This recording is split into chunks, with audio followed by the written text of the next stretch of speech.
Con Media Luna hemos querido ofrecer todos los mismos servicios del Larry Morgan en un lugar más privado.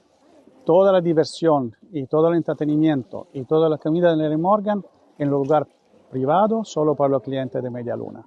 El lugar es espectacular para su naturaleza, para la disposición. Hay vista al mar por toda parte del hotel y el staff de animación se encarga de que la gente la pase de primera. La mamá claramente, pero en particular para toda la familia, en una semana van a estar cerrando la mayoría de las escuelas del país, en particular de Tegucigalpa, de San Pedro.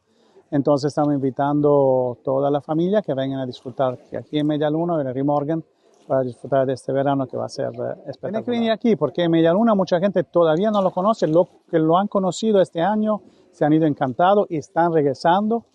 Hemos tenido feedback espectacular de todos nuestros huéspedes, tanto internacionales cuanto nacionales, entonces invitamos a toda la gente de Honduras a venir a visitarnos aquí en Media Luna HM Resorts.